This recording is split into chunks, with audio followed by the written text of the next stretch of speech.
in this particular instance, I sit and watch this amazing battle going on between a house spider and a cellar spider, a Daylonic spider. And it was this fantastic battle going on. I was watching it for hours. My wife's going, "You're all out there! Down a minute! Whoa!" And I'm making all these great noises. It's fantastic. And this is another one. This one's eating a harvestman that got into the house as well. So, these spiders eat spiders. That's got to be good. Anyway, I'm going to end spiders there because what time did I start, by the way? Oh, okay. I'm going to talk about crustaceans now. So when you say crustaceans, what do you think of?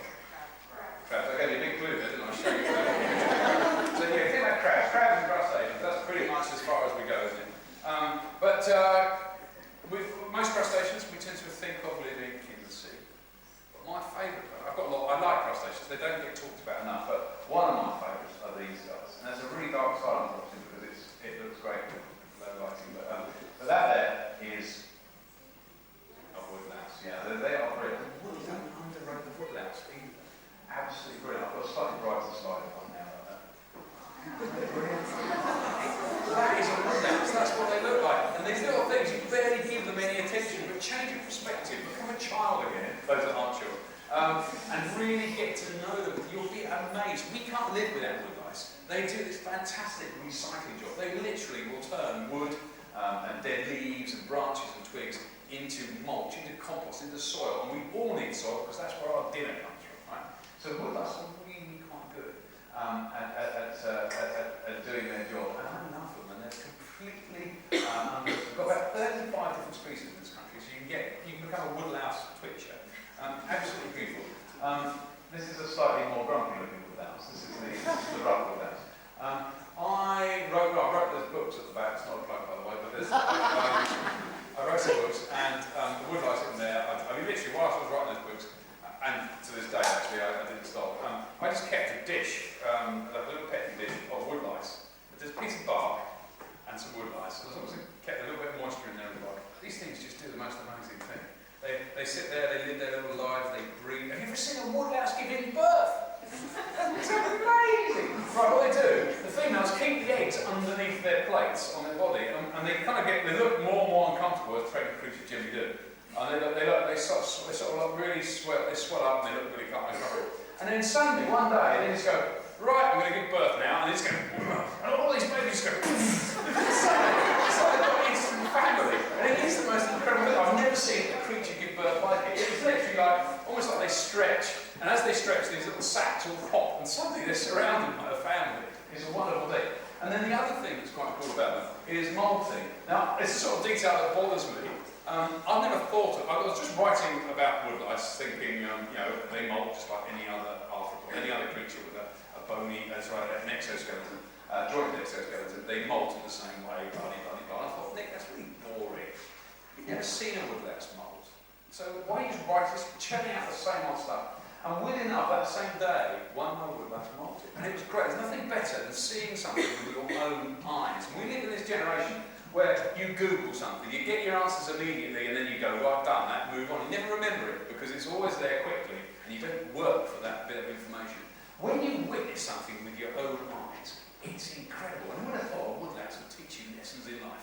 But that's what this one did. It suddenly burst its front, and do you know, woodlice get changed in two halves. They have a first half, like any good football match, they have a first half and a second half. And what they do, they take the front half off first, and this is what this one literally was happening on this is those same woodlice up on my desk. It took its front part off first, and then waited for its body to harden up underneath and swell up a bit, and then it took its trousers off. Amazing. And that's happening. Woodlice just do this, they do it all the time, it's a little miracle, yet this is the stuff I'm trying to hopefully inspire you to just look at these things with different eyes and make them your eyes. They're amazing things to watch and learn about. So it's why with great pride that I wrote down exactly the order in which woodlice molt, because that's what it's all about. And it's kind of what science is as well. This is Science Week after all. So it's about the power of observation and question. Can't remember what I'm talking about. Now this isn't a crustacean, but it's still an amazing experience. These things are called horseshoe crabs. Okay, but they're not crabs, they're more closely related to spiders. These are about 500 million years old. These things have been doing what they're doing for a long time. They're one of the most successful life forms on Earth. Now, what amazes me is you don't have to go very far in the world. Normally most of my journeys to see unusual creatures creatures or weird creatures or whatever they are quite they're quite remote, and I like to go a long way to travel in ways that people don't normally travel to see things. These things do one of the most spectacular things that any animal does, and they do it just a stone's throw away from New York. So when you've got all those ladies strutting about in New York with Sex of the City, just down the road is something much more interesting. And it's happening, and it's been happening this way for 500 million years. And they are incredible. And I think I've got, this is what they are upside down at that, the wonderful things. These things are basically coming up onto the beaches to breathe. And it's very difficult. I can't really describe what it's like. So I've got a little video that hopefully, I love that noise, hopefully shows what it's like. As the tide peaks, it seems that we and the crabs have synchronised our lives perfectly. And we've just stumbled upon a breathtaking invasion, one of nature's greatest and weirdest events. Oh my goodness, look at this! This is the yearly spawning ritual of hundreds of thousands of weird creatures. And the sea is bristling with, if you look, it looks just like a lot of pebbles, but they're not. Every single one of these is a washy crab. As far as the eye can see and beyond, the Tide is a crawling carpet of crabs, visitors from another time. So really, this is the fringe of a big event that's occurring right here. This is their turn. Yeah. Just an orgy. I mean, I'm not used to this. Normally, this program involves me looking for something that's had a chance of seeing and numbering about for a whole hour trying to find it as a show, and then usually failing or getting a distant glimpse of it. This makes up for all my slightly sparse programs in the past. Horseshoe crabs spawn each spring on high tides, with the peak appearing at nighttime high water on full and new moons. They use their impressive array of eyes together with depth and current sensors to tie them into the planet's lunar and solar rhythms. And when the time's right, they launch one of nature's most spectacular mating frenzies. Isn't that brilliant? No, it's amazing, and it's happening just a stone's throw away from New York. This is Delaware Bay on the east coast of America, and they are just. There was no one there. You know, I go and see a wildebeest migration, and you can't move. All the hotels book up, you can't move. It's not the most pleasant experience for an naturalist. You come here, and you're standing there, and you're the only one on the beach, witnessing probably one of the most archaic spectacles, one of the most beautiful things. And they are all there. And the great thing is, if you don't like the horseshoe crabs themselves, they freak you out a little bit. They are laying billions of eggs, and those billions of eggs are making sure that the migrating wading birds that move all the way from their wintering grounds in the tropics of Brazil are able to see their journey all the way to the Arctic breeding grounds up north. So they stop off there, and without the horseshoe crabs, they simply perish. Now, this is spectacular, but it's not what it should be. These things have been abused. They're so common that people were literally bulldozing them out of the sea and spreading them on the fields as fertiliser. The fishermen cleave them in half and pop them in crab pots or conch pots in order to catch their food. So, you know, these things have just been abused a lot. And I'll get back to it in a minute, but we all owe our own existence. If you've been to the doctor or ever had any surgery, you will, aware of it or not, have contact with, with these animals in some way. You will quite a bit for the horseshoe crab. One bit of that. Right, I've just lost my place. We've got a horseshoe crab out. I've got another little bit, because these things, just seeing them en masse, was just that was the first time I ever saw them. I came around the corner and literally it was like, and it took me a long time to settle down and really get to know what they're like. So I've got a little bit more, gives you a little bit more of the chunky, clunky detail of what a horseshoe crab actually is as an organism. For me, they're just really beautiful. Anyone who likes old cars will like horseshoe crabs. There's something about them. They are a natural design classic, and its beauty, for me, is in its functionality. It just works. And it's very simple. 3 bits to its body. So you've got the prosoma at the front, which is what gives them their name, horseshoe, or originally horse hoof crab. It's like the head and thorax combined. And here you've got the rear plate here, prothoma, and on the end you've got this tail, telson, it's not really a tail. But then you look at these animals individually, and each one of these carapaces bears a whole bunch of scars, little bumps, little nicks, little, some of them not so little, some of them massive, very big cavities. And this one I know is a female because I can see now where the male has hooked on with his claspers. You've got these little holes at the back there. And that's just the top side. It gets really interesting when you flip them over. It's going right on, getting on with my business now. So far, so peculiar, but it's underneath that shell that this creature hides its real extraterrestrial weirdness. So, you get the idea. Absolutely fabulous creatures, and real survivors, real survivors, and these things have been doing that, and they clearly do survive, and they do a very good job of it, even though they are what we call living fossils. So they've spent, half a billion years doing that, and hardly changing. There's fossils of these things. In fact, that's a good idea. I thought when I was in a particular fossil. There's fossils of these things, hardly unchanged. These things are properly special. So, while we're on the nature of survivors, and again, not a plug for the kids about, I was talking to some young chaps and chappesses just before I came on about the tadpole shrimps, the trilobes. These are great survivors. These are actual crustaceans, but they share quite a lot in common with the horseshoe crab. This one here is a brine shrimp. You would have seen these things. So with sea monkeys, if you keep tropical fish, you would have fed these to baby fish and stuff like that. These are the brine shrimp. So these guys do really, really well and haven't changed for an equally long period of time. And that's because they live in temporary puddles. So puddles of water that get very, very hot, very, very cold, and then they get very acidic, very, very alkaline. Really nasty places to live if you're alive. Many animals just don't bother. It's like, I'm not going to go there, it's not a nice place to be. But if you can beat all the challenges, you're going to do all right, because you won't have any predators. So these little guys, these brine shrimps, do just that. They have a very fast life cycle. So as soon as the puddle fills up, they get on with their business, they breed, they grow up, they breed, and they lay their eggs, and then usually the puddle's dried up by then and they die, and then have to wait for the next rain to come to fill up the puddle. And the same applies to these little things. You'll see what I mean. This is a design classic, and I'm going to show you this in Europe. Not dissimilar to our horseshoe crab there. That's a trial.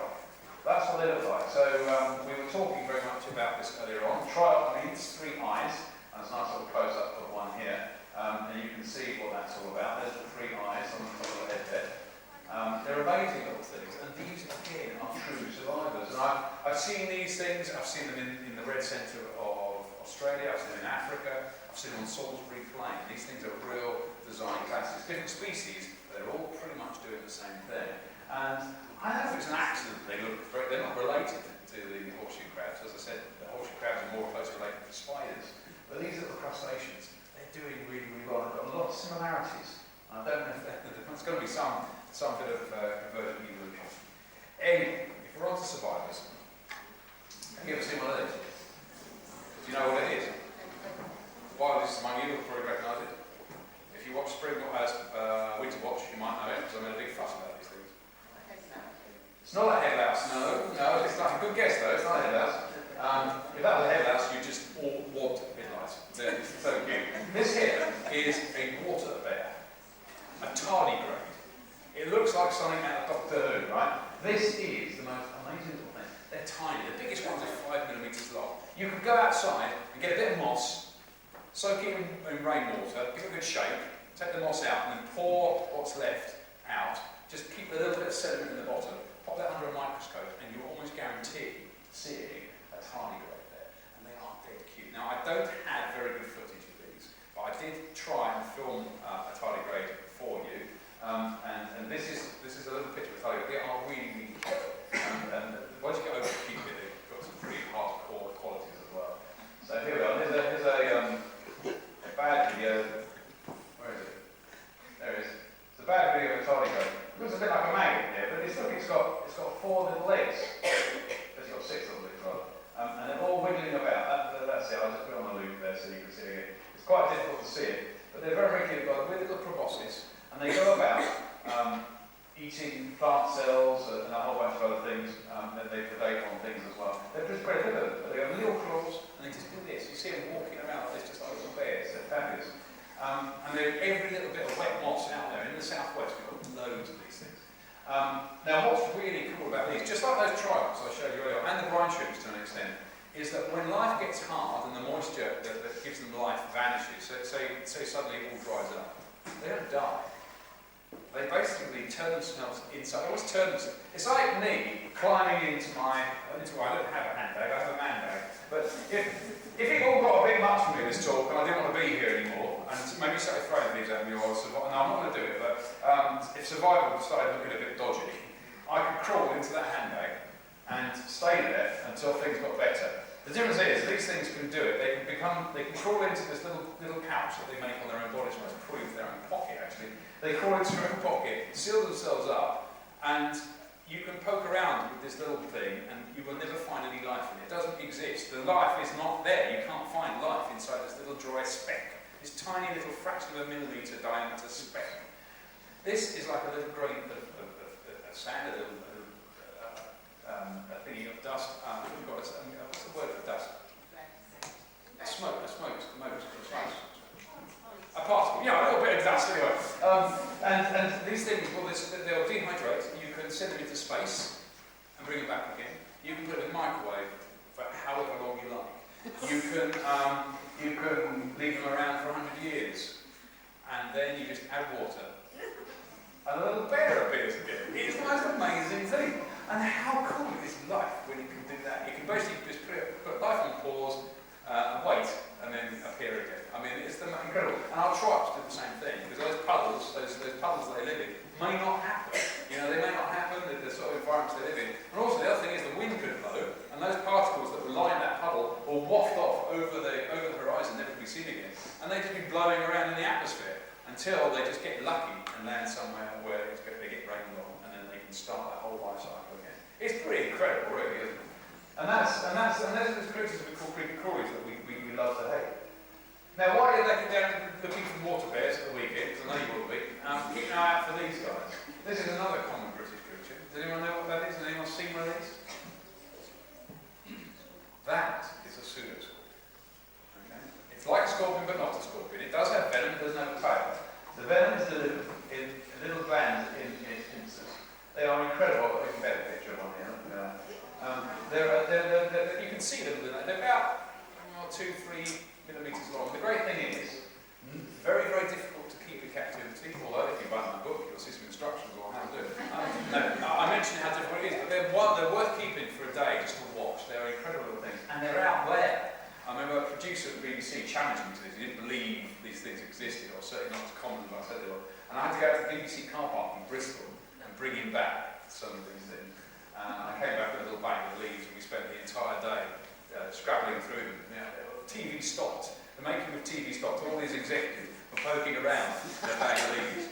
And that is moments like that I live to be an entomologist, because it's just beautiful watching normal people doing bizarre things. Anyway, we found loads of these things, and we made a little documentary of them. They're just that marvellous. A bit of a challenge to film, because that's cool, but absolutely brilliant things. So I implore you to have a little look for these things, because they're definitely one of my favourite creatures. Now, I've been going for about 45 minutes, so it's a good time for me, it's a good time for you. So if you want to have a little interval now, and I'll carry on with my entomological ramblings after refreshments. There's some fantastic cakes and drinks and all those other things out there that you might wish you could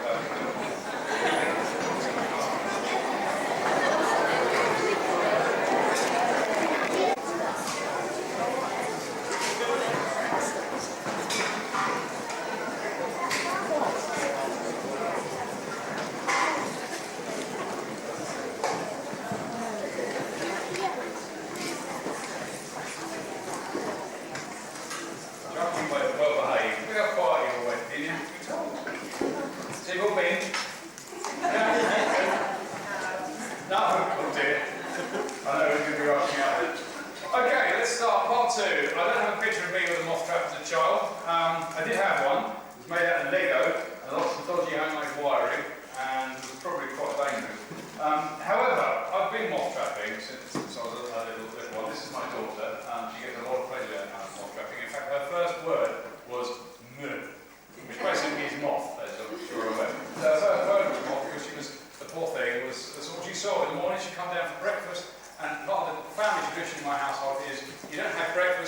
processed all the moths in the moth trap. Now we all know moths are attracted to flames, and I've always liked butterflies. Butterflies are my big thing.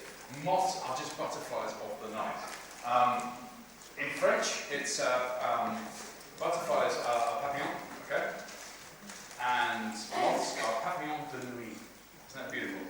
Butterflies of the night.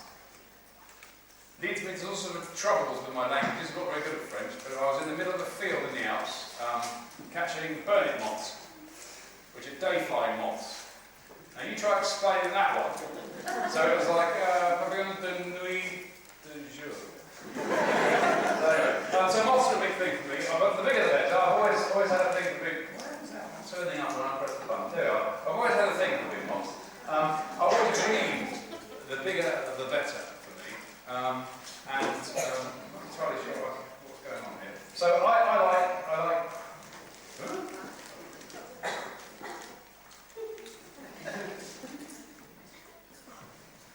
There we are. This is the sort of big moth. I love big moths. I just wanted big moths. That's what I thought. I wanted to keep moths, breed moths, hawk moths in particular. Silk moths were brilliant. But I only dreamed of things like this. This is a Madagascan comet moth, and yes, that is in the wild actually. We caught that underneath a street lamp in Madagascar. Absolutely amazing things to watch fly. Just, well, I can't describe it. You've just got to see it. And this is the giant atlas moth, which is quite a cool one. Giant atlas moth is the largest wing area of any moth species. And my first giant atlas moth that wasn't in captivity, wasn't in a butterfly house, was actually in Borneo. It was in the middle of the night, and we'd stopped at a garage to fill up with fuel, with petrol. And the forecourt was lit by one single light bulb. And one of these moths came flying out of the jungle. And it started doing big circles around this light bulb. And it was so big, it was eclipsing it was a nightmare when you're trying to get your money out your wallet. You can't understand Madagascar money at the best of times. It's very difficult to read. And every sort of 5 seconds, it just goes dark. This moth was eclipsing this light bulb, just flying around in a circle. Absolutely brilliant. And it's one of those great mysteries of life. No one really knows or understands why moths are attracted to light. There's lots of theories. None of them are all that convincing. So, as a small boy, I really wanted big moths. And silk moths were it, but we do have a silk moth that's native to this country. And this is it. This here is a male emperor moth.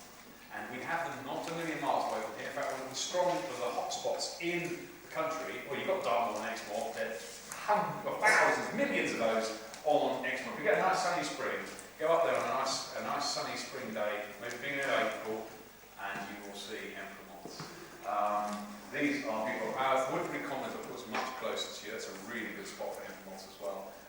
We often get a lovely bird of prey. This is a classic example. If you don't like the moths so much, how could you not? It's sunny.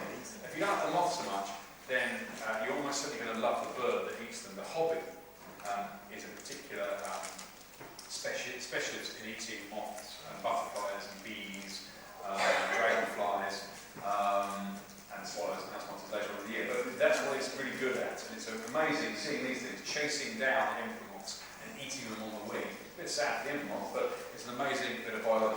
Now this is quite well. I can tell it's a male because these. Only the male has these what you call pectinate antennae, like this, like little combs. That gives it a large surface area, so it can pick up the pheromones produced by the female. These are like sexy perfumes that the female gives out. And she will hatch, lots of moths butterflies give out pheromones, but these guys are particularly good at it. Now, they've got to be particularly good because they don't have any mouth parts, so they can't feed. So they've got a very, very short period of time to actually find a mate and lay eggs. And all they've got is what is in their body, the fat in their body. Incidentally, cuckoos really like the caterpillar of this as well. So juvenile cuckoos do really, really well in areas where there's a good population of emperor moths, because they look for the nice big bristly caterpillars once they've left the nest. So it's a really good thing for cuckoos. But absolutely beautiful things. They've got these eye spots as well, and if you disturb them, they'll flash those eye spots. So anyway, back to the sex. We're biologists, all right, so that's okay to say that. So what it is, these things are very good at picking up the width of a female, and they will pick it up from like 5-6 kilometres away. That's how good they are. And it's just like the old Bisto advert, only a certain sector of the audience know what I'm talking about here. So they get a whiff of this perfume,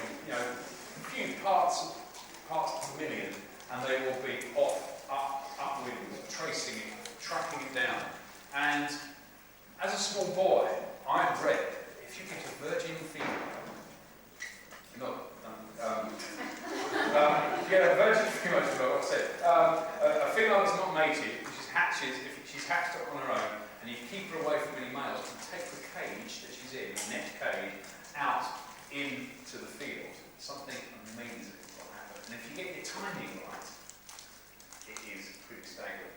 Now, this is a picture, a friend of mine, John Walters, took this. This is what happens. There is one female inside the cage, she's just there. And her perfume has attracted all these males. Now this, I believe, is on Dartmoor. This one is on Dartmoor, but it will happen just in fact there was an old guy when I was at university that did this. It's called assembly. It's a beautiful old name for this process. And he was doing this on Woodbury Common. So anyone can experience this if you get the virgin female. But it is an amazing demonstration of just how effective these things are. And you know, if you release a female, get on with it obviously afterwards. But it's an amazing bit of behaviour. And something as a small boy, I remember it happening. I took my little box that I bought from a little supplier from Watkins and Nolan. I spent all my birthday money, not on an Xbox. They hadn't invented it, by the way. In fact, computers hadn't been invented. This little tiny net box, and I took my little. I had 2 virgin females. Only one of them hatched and did well. And I took her up onto the Ashdown Forest, which was near where I grew up in East Sussex. And I sat there all day. I sat there all day for 3 days before anything actually happened. And when it did happen, it was just mind-blowing. I'll never, ever forget what it felt like to see the first male flying low over the heaven.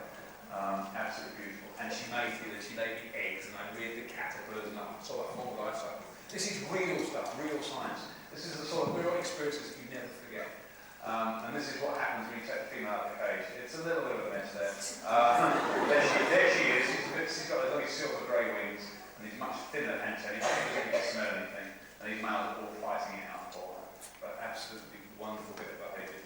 I'll lean on through a couple. Incidentally, I was out on a field trip. I run field courses for the Field Studies Council occasionally. And I was out on a walk with a load of kids and their families. And I smelled something. And I thought, what was that smell? And I carried on. Thought it might be a flower in bloom or something. I said, no, it's not particularly sweet, just an unusual smell. And then I noticed lots and lots of these little guys flying around. These here are male vapor moths. And there are lots of them flying around. Oh, that's funny. And I noticed it's concentrated in one little area. Now, there was people walking by all the time that didn't even register these moths. You know, this is what happens when we lose contact with nature. We don't actually register our environment very well. Most of us walk about with our eyes shut, or might as well walk about with our eyes shut, because we're not seeing the world around us. For me, there were several things. The importance of the smell was what got me curious initially. Then I saw these moths, which are very small, little orangey things. And then I put 2 and 2 together. I thought, oh, these things do something. These do something. I thought, oh, anyway, where they were concentrating sort of coincided where I was getting this funny smell from. And then when I looked down, I noticed that in the bushes was this thing here, my feet are working well. And that little bag, that saggy little bag there, without any wings, is the female. She doesn't have wings. She's literally a bag of eggs. She crawls out of the cocoon, that's her cocoon there. That's what she made when she was a caterpillar. She crawls out, sits on the outside, does exactly what the female ectomorph does. And the males all track her down and find her. And that's what was happening, exactly the same thing happening for this little moth. And what was weird was the smell that triggered that whole little thing. So I didn't even realise it was possible to smell these moths. And there she is there getting on with her task, just laying more eggs. And literally she's just a bag of eggs. She'll lay those eggs and there'll be nothing left of her and then she'll just dribble off and then the whole cycle repeats itself. But an amazing little thing. And for me it was just, it really opened my eyes to what life's about. There's something going on here, and I'm sure there is. Let's go back to that. So, as a small boy, again, the moth thing was really, so the moth trap was very important. Before I built my own moth trap, I used to attract the moths to my windows. Another bad habit for the kids, I'd tell my mum I was going to bed early. She didn't question this. She went, oh, okay, good night. And I'd go up the stairs, and then I'd go to bed, wait for a little while, and get up again. Open the windows, turn on all the lights, sit there with my moth. And I identified all the moths as they came in, along with the midges and the mosquitoes and all the other things that were less exciting. But I always wanted to go to the tropics and do a proper moth trap, take an ultraviolet light, a mercury vapour light. For some reason, moths are particularly attractive to this special